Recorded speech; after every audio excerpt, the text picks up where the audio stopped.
สบายดีทุกคนเนาะมื้อนี้บ่ร้อยสิพาพี่น้องเขาไปตัดไม้ไผ่พี่น้องพตัดไม้ไผ่เฮ็ดอู่และเฮ็ดอู่ไม้ไผ่เนาะไปเบิ่งน้ำกันตามมาเลย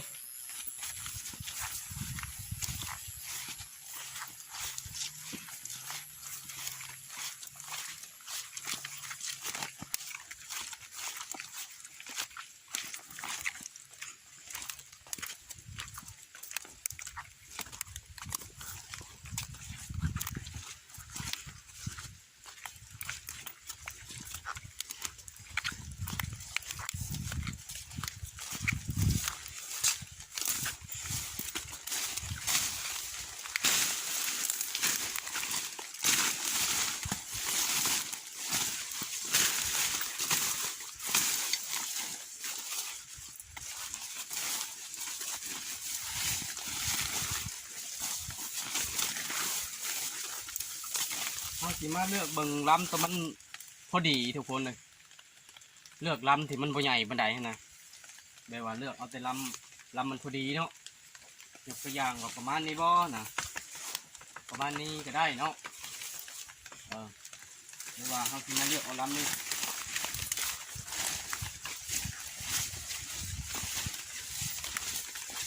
ลำแบบมันพอดีเลยทุกคนเลยมีลำนี่แล้วนี่เนาะ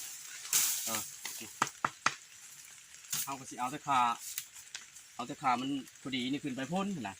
เงามันนี่เขาก็สิตัดถิ่มจำนวนนึงเนาะเพราะมันใหญ่เด้มันใหญ่โคตรมาลงมือตัดกันเลยพี่น้องเลย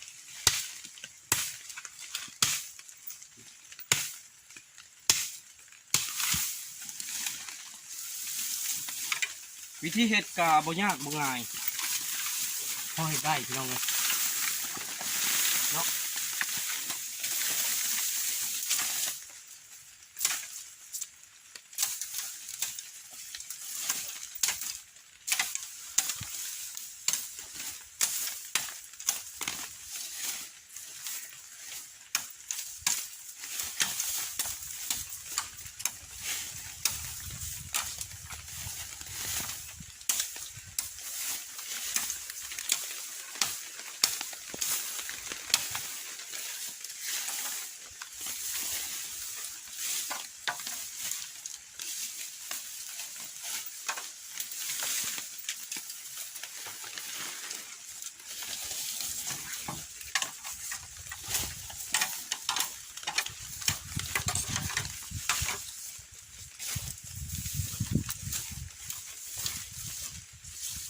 เลือกเบิ่งลำตัวมันพอดีอีกพี่น้องก็คือลำนี้เนาะนี่ลำที่สอง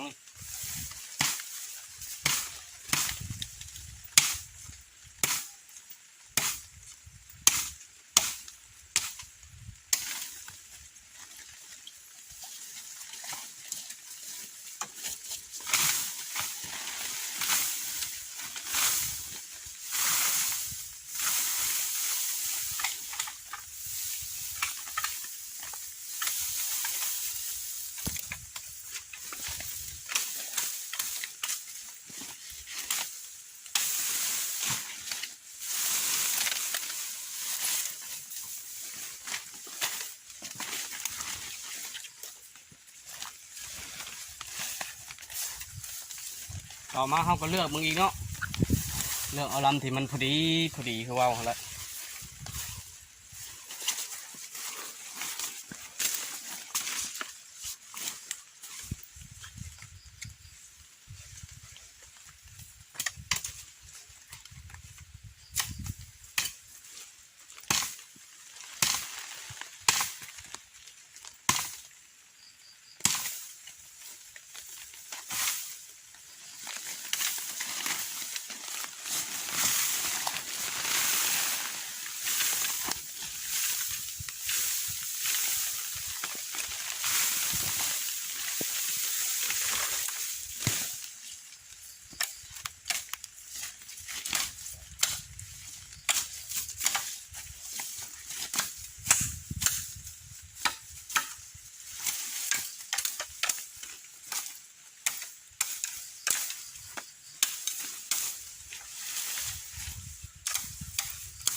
ตัดไปสิกำลังเริ่มตัดอยู่พี่น้องเลยแทกเนาะตัดหลังจากเขาตัดได้อันหนึ่งแล้วเขาก็มาแทกมันซ้ำกันแล้วจึงตัดอีกหลังจากนั้นเขาก็เอาไม้ตัวเขาสิตัดเป็นคอมันนะพี่น้องคอหลอกมันเลยเขาเอามาลนไฟก่อนเนาะเอามาลนไฟซะก่อนลนกะมันได้ที่หมดแล้วลนมันได้ที่เรียบร้อยเลยพี่น้องเลย เนาะหลังจากเขาลนมันแล้วลนไฟลนอย่างมันออกมาเรียบร้อยแล้วเอาลนแล้วเขาก็ไปตัดได้พี่น้องเลยเนาะตัวนี้มันนี่นะตัดเห็ดคอมันดิตัดคอมันได้ทุกคนเลย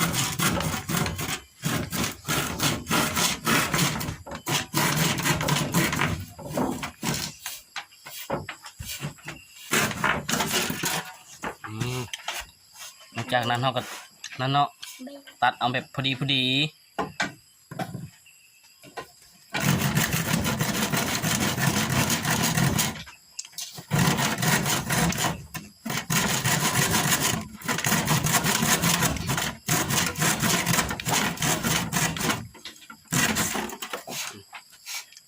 ออกมาเป็นทีเรียบร้อยเลยพี่น้องเลยคอมันก็เนาะ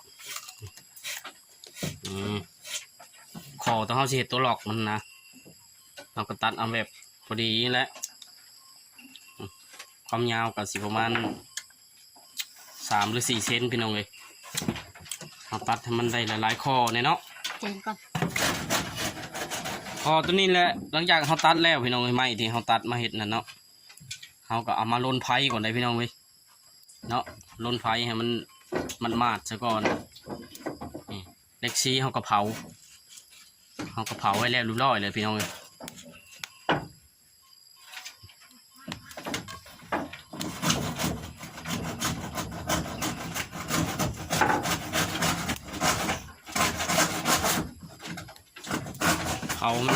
มันไปมันมาหลังจากเขาล้นแล้วพี่น้องเลยล้นไฟแล้วเนาะเขาก็เล็กซีเขาก็เผาไว้แล้วเขาก็เอามาซีพี่น้องกะเศษบนใดเพิ่นพอดีเขาก็ซีลงไปเนาะ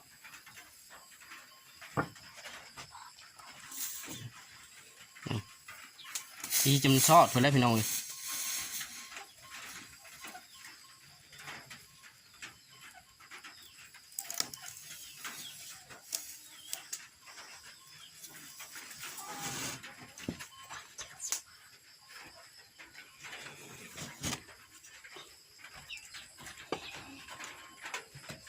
ซอดเรียบร้อยพี่น้องสีจะมันเป็นหูซอดหมดแล้วนะเอาส่องไปมันซอดเนาะ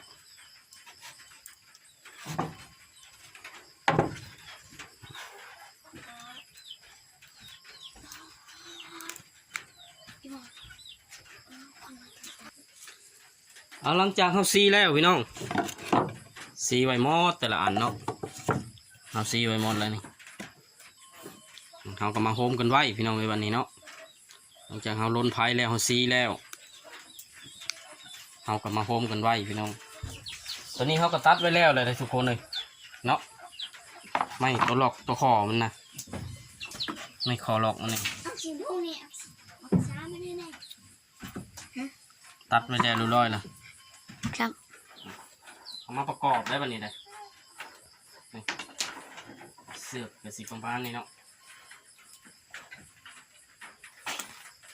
จับมันถือข่างมันเลยเอาประกอบพี่น้องเลย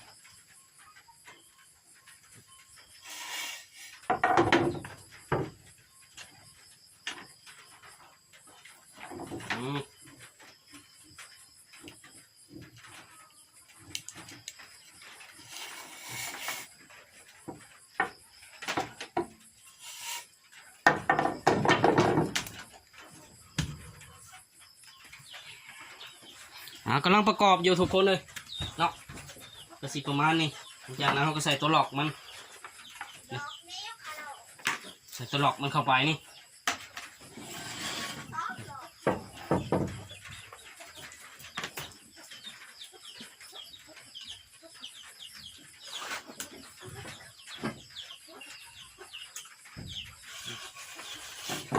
กรอบเอาใส่ตัวหลอกมันเข้าไปอีกพี่น้องเลย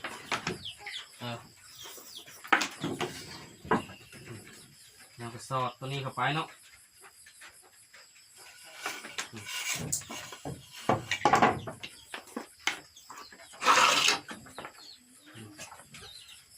ใส่ตัวหลอกมันสิเป็นโต๊ะเห็ดมันห่างๆหน่อยดินะ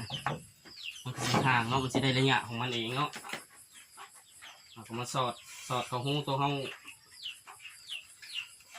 สอดเข้าหูตัวเฮาซีแล้วเนี่ยพร้อมใส่ตัวนี้อีกใส่ตัวนี้เข้าไปเด็กมาสอดเข้าหูเอาไม้ตัวนี้มาใส่แบบนี้เนาะ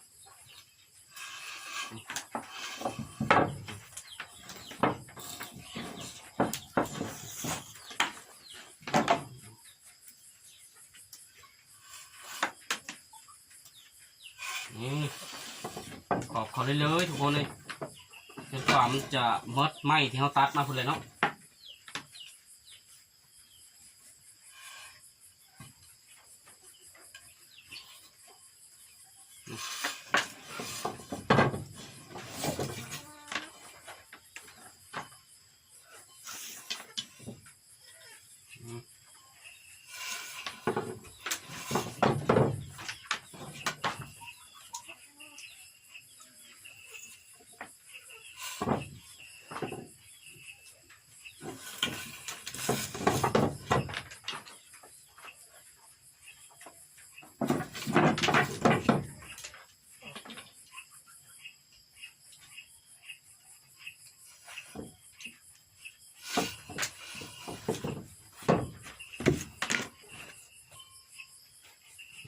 กรอบเข้าไปเลย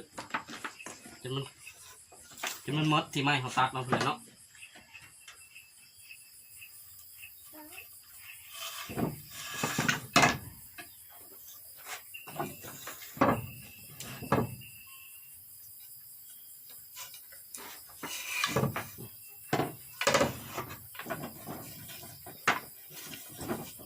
ตัวหลอกมันใส่เลยพี่น้องเลย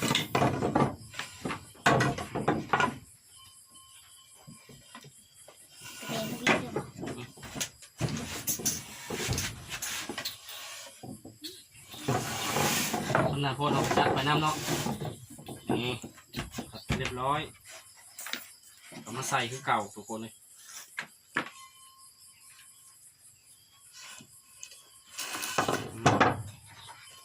ใส่เลย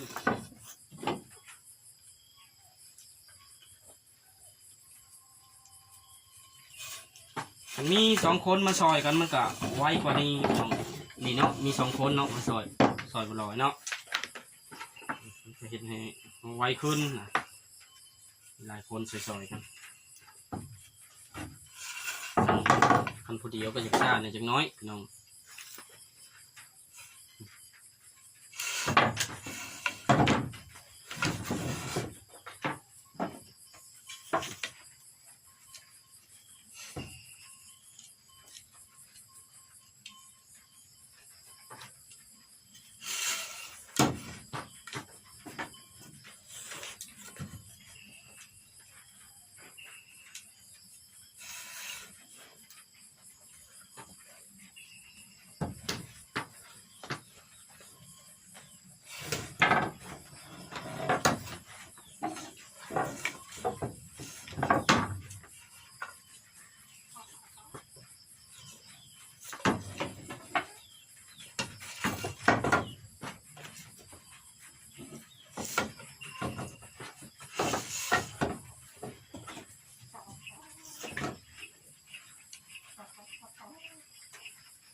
ไม่ใช่พิษนี่น่าฉันจะหายใจนะไปลูก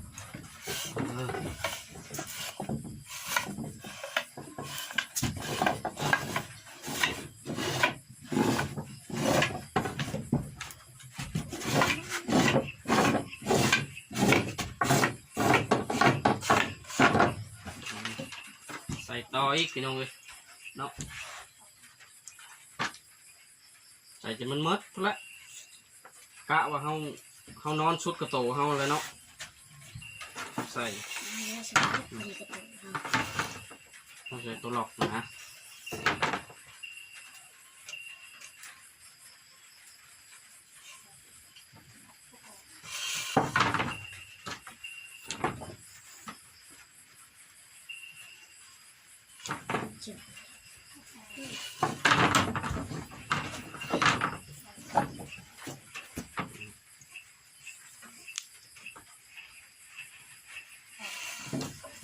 ได้ จะใส่ตัวนี้ ทำจะได้ค้านก็มีทางจะได้ค้านเลยถ้าเป็นมือใช่ไหม เอาจับตัวนี้ลูกหลังจากเขาใส่ประกอบแล้วเขาก็ต้องจัดได้ทุกคนเลยเนาะจัดให้มันดึงสายใช่ไปลูกดึงไปไม่นะดึงไปสายเลยดึงไปไม่ได้เนาะ ตัวมันอันนี้มันก็เป็นนี่ค่ะ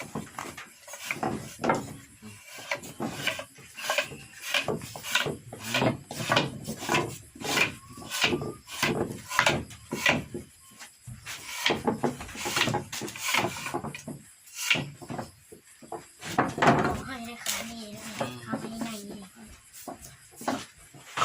เพราะมีหลายวัน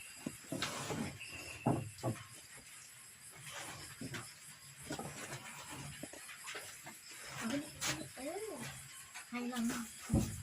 ให้ไปดูลอง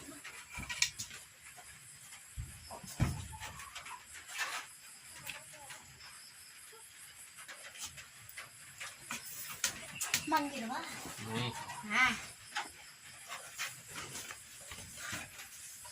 โอ้คัก นี่พี่น้อง คัก มันสิออกมาซ้ำนี้เนาะเรียบร้อย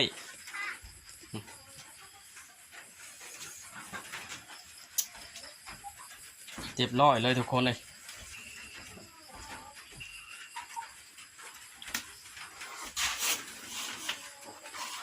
เอาจะให้มันสูงทุกวิ่งเขาก็จับมาพี่น้องเนาะ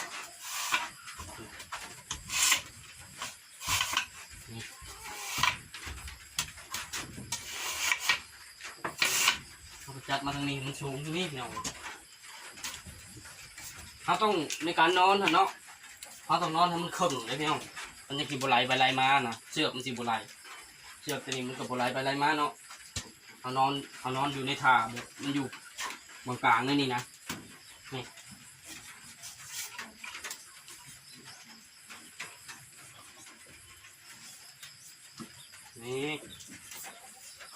สบายพ่อพี่น้องเลยสินอนไปใดก็ได้เนาะหรือว่าสิร้องเพลงก็ได้หรือว่าสินอนแบบชิวๆแบบนี้พี่น้องมันนี่ก็ได้นะโอเคก็ออกมาประมาณนี้แหละพี่น้องเลยเนาะเอาเป็นว่าสนใจตัวใดให้พี่ให้น้องเขาคอมเมนต์เข้ามาเนาะมาลอยเห็ดผิดพลาดตัวใดเนาะนั่นแล้วออกมาเป็นว่าเรียบร้อยพี่น้องเลยอ่ะขอกล่าวคำว่าสบายดีเนาะ